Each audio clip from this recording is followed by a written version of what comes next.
One of the biggest mistakes that I see companies make in the development of their culture is over-collaboration.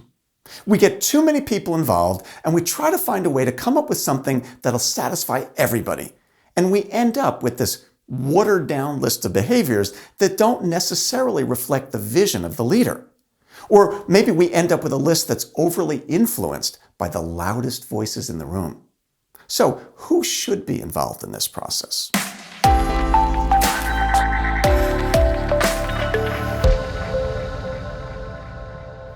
Well, the first thing I tell you is that this is a leadership function.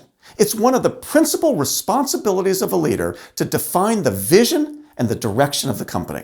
The captain of the ship doesn't ask all the sailors, "Hey, does anybody have any suggestions of where you'd like to go today?"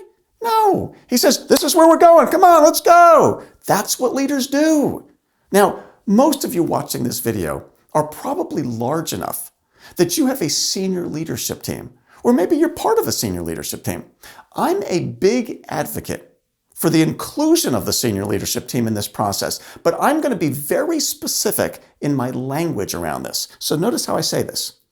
I'm a big advocate for the inclusion of the senior leadership team for your contribution to the CEO's thinking. In other words, if I'm the CEO, I'm including the senior leaders not to make them feel good.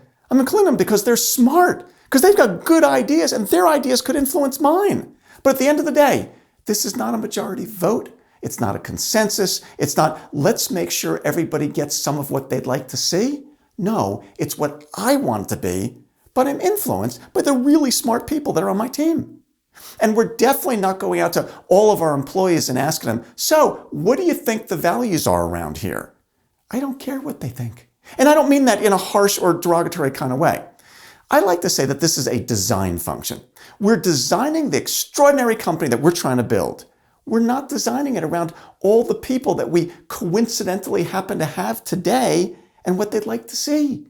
No, we're designing it around our vision as a CEO, our picture of the amazing company that we want to create. Again, it's a leadership function. By the way, the primary reason that most companies over-collaborate on this is a very good reason, but there's a fault in the logic. See, the reason that we over-collaborate is that we want to get greater buy-in from all of our employees. And that's an absolutely worthy and actually an important goal. If we don't get the buy-in, we're never going to get very far. The mistake in thinking is that the only or best way to get the buy-in is to get everybody involved. But that's not the only way. See, we get unbelievable buy-in by how it gets rolled out into the organization. We conduct highly interactive, engaged sessions with all the team members, and by the time we finish the rollout, they're all excited, they're motivated, they're totally engaged, and they didn't have to author it. Again, the goal of buy-in is absolutely important. It's just that there are other ways of achieving that goal without everybody being an author. One more note on this topic. We usually suggest that the best group to participate in the brainstorming is whoever you consider to be the senior leadership team. These are the people that you probably include maybe when you do your strategic planning sessions.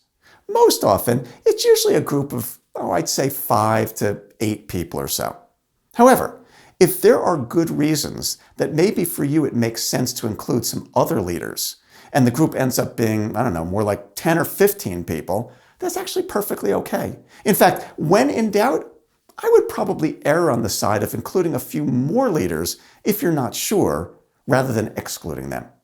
It may make the facilitation a little bit more cumbersome, but that's not really a big deal. And at the end of the day, though, remember that everybody's contributing to the CEO's thinking and that he or she should be the ultimate arbiter of what gets included and what doesn't. You never want to abdicate your role as a leader when it comes to culture. If you're the CEO, you're the chief cultural officer of your organization.